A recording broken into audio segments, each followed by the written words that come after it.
तो आज मैं आपके सामने डिस्कस करने जा रहा हूँ यूपीटीयू के बारे में। और अगर आपको थोड़ा सा कन्फ्यूजन रहता है काफ़ी बच्चों के अंदर, जैसे कि एकेटीयू क्या है, यूपीटीयू क्या है, तो मैं बताना चाहूँगा यूपीटीयू पहले था और उसका नाम बस चेंज कर करके अब एकेटीयू कर दिया गया है।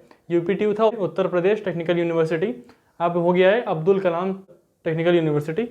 सो अगर हम आगे बढ़ें, बात करेंगे कि यूपीटीयू एंट्रेंस कैसे होता है, यूपीटीयू में बेसिक्स हैं क्या, और यूपीटीयू में किसको जाना चाहिए, किसकी प्रायोरिटीज़ होनी चाहिए, डिफरेंट डिसाइड होना चाहिए, और इसके एग्ज़ाम पैटर्न्स क्या हैं, इसके सबसे इंपॉर्टेंट कॉलेजेस क्या हैं, और लास्ट में मैं आपको एक सीक्रेट टिप भी बताऊंगा जिससे कि आप बेस्ट कॉलेजेस तक अचीव कर सकते हैं। मतलब बेसिकली वो ये है कि आप अपने स्कोर को कैसे बढ़ा सकते हैं, और वो आप सीक्रेट ट्रिक किसी भी एग्ज़ाम में अप्लाई कर सकते हैं। तो यूपीटीयू जो है या फिर एकेटीयू कंसिडर करें तो यूपीएसई के नाम से वो एक एग्ज़ाम कंडक्ट करवाता है। यूपी स्टेट एंट्रेंस एग्ज़ाम इसका फुल फॉर्म है, Uttar Pradesh state entrance exam.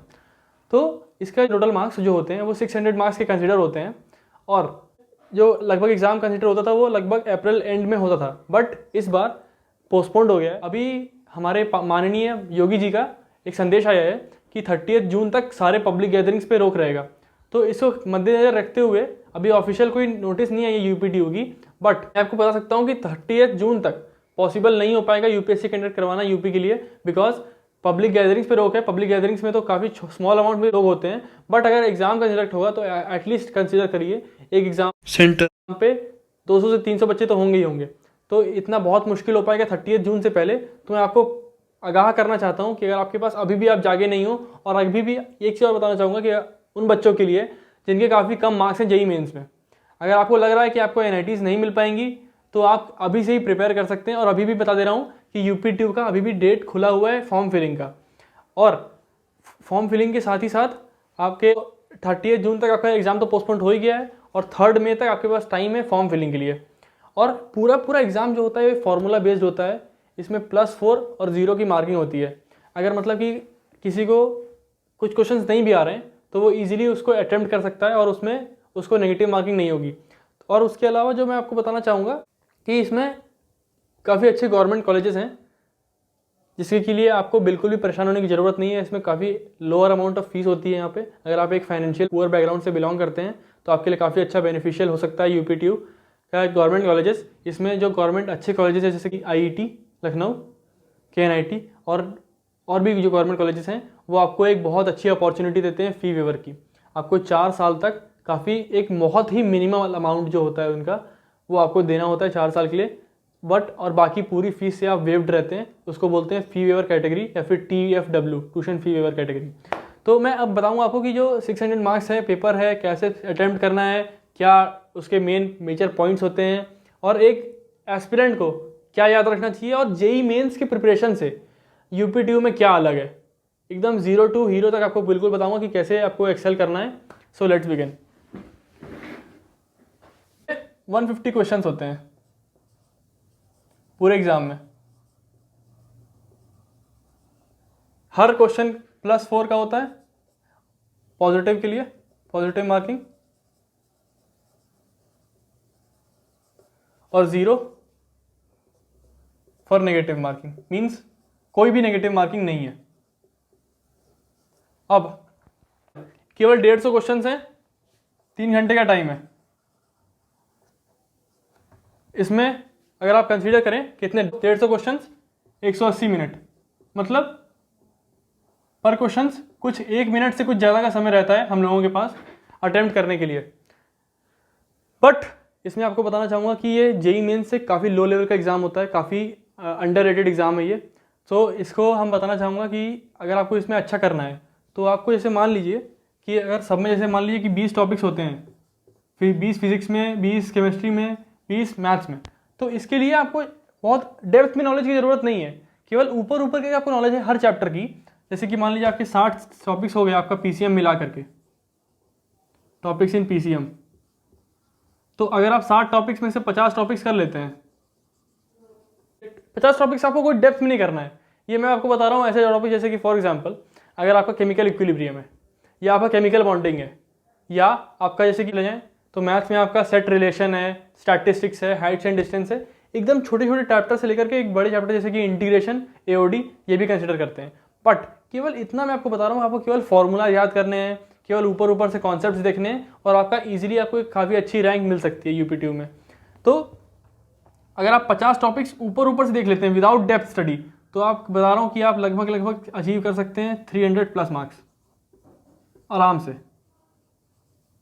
और मैं एक थोड़ा सा आपको एक और गाइडेंस देना चाहता हूँ बड़े भाई की तरह, जैसे कि मैं भी अपीयर हो चुका हूँ यूपी ट्यूब में।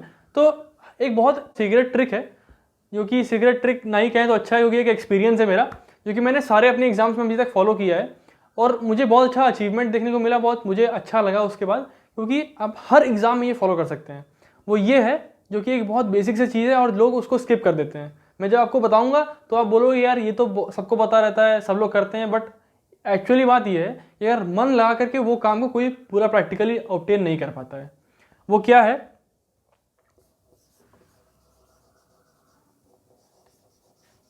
Previous year questions.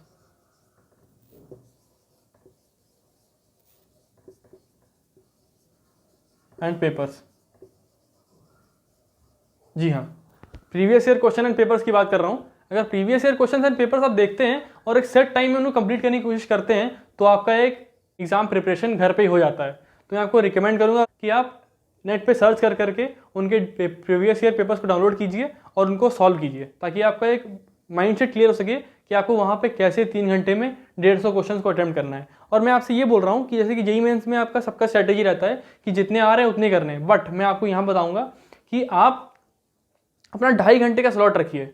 2.5 घंटे में आपको 100 क्वेश्चन तो करने ही करने हैं किसी भी तरीके से, 100 से कम तो इसका। अब बाकी आपके बचे यहाँ पे 100 क्वेश्चन आपके हो चुके हैं, आपके बचे 50 क्वेश्चन।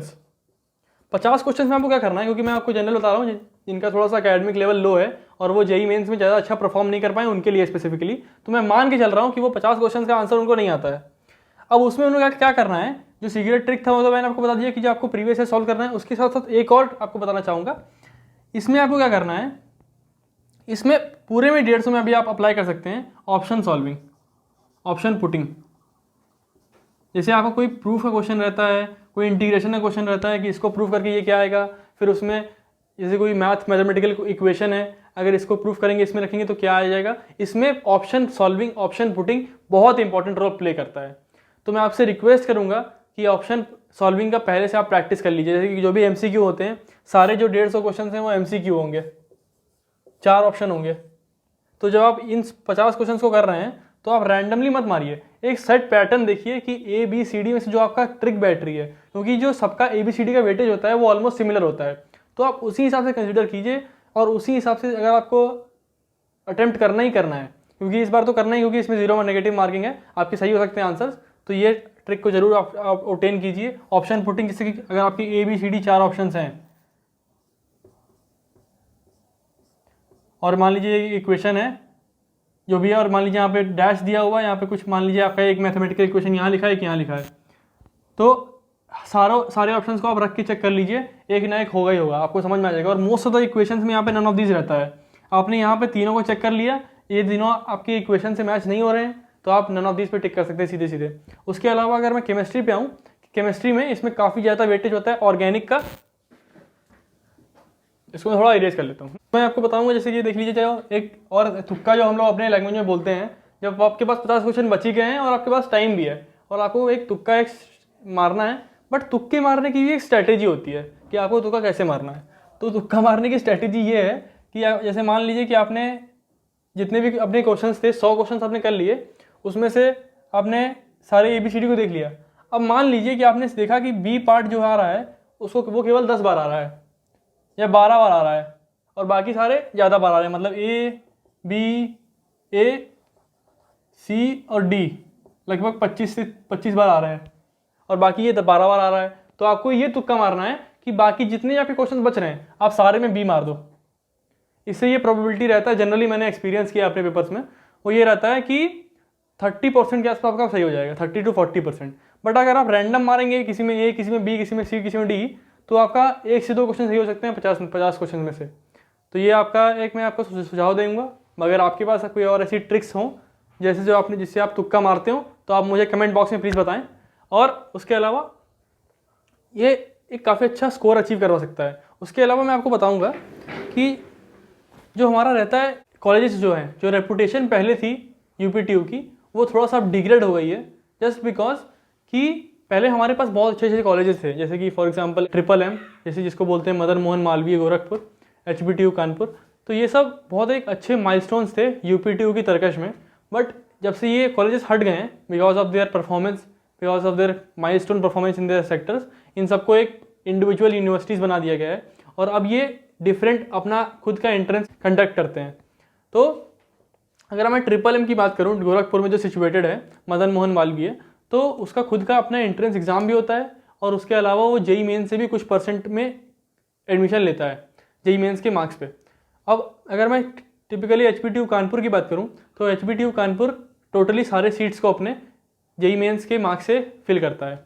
उसके लिए भी आपको फॉर्म भरना होता है, उसकी काउंसलिंग की फ़ी होती है, बट अलग से एग्ज़ाम नहीं देना है। उसी के जो आपका जेई मेंस के मार्क्स है उनके ग्राउंड पे आप काउंसलिंग का फॉर्म भर सकते हैं। अराउंड 2000 या 2500 का होता है और उसके बेसिस पे आपका काउंसलिंग हो जाती है। और इसमें काफ़ी wide field of branches available हैं एचबीटीयू कानपुर में। तो जैसे किसी किसी का इंटरेस्ट होता है लेदर में, पेंट में, ऑयल में, केमिकल इंजीनियरिंग में, तो इसके लिए ये एचबीटीयू कानपुर एक इंडियन लेवल कॉलेज है और आपको यहाँ पे प्रैक्टिकल टीक बहुत ज़्यादा मायने रखता है यहाँ पे। जैसे कि जो एचबीटीयू कानपुर है वहाँ पे काफ़ी अच्छी रिसर्च लैब्स हैं अवेलेबल हैं, तो आपको काफ़ी बेनिफिट हो सकता है इसके लिए।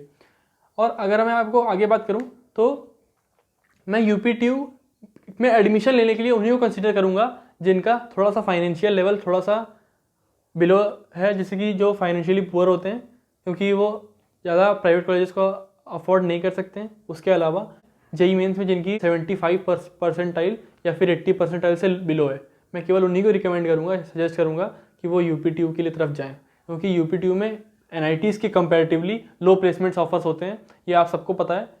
और उसके अलावा एक ब्रांड प्रोबेबिलिटी भी रहती है बाकी कॉलेजेस की, जैसे कि एनआईटीज़, आईआईटीज़, ट्रिपल आईटीज़ की, क्योंकि जो वो इंडियन कॉलेजेस हैं और ये यूपीटीयू के कॉलेजेस जो भी हैं वो सब यूपी कॉलेजेस हैं। तो ये मैं आपके साथ वाइंड अप करूँगा। Thank you. और अगर आपको मेरा चैनल अच्छा लग रहा हो तो प्लीज़ सब्सक्राइब कीजिए।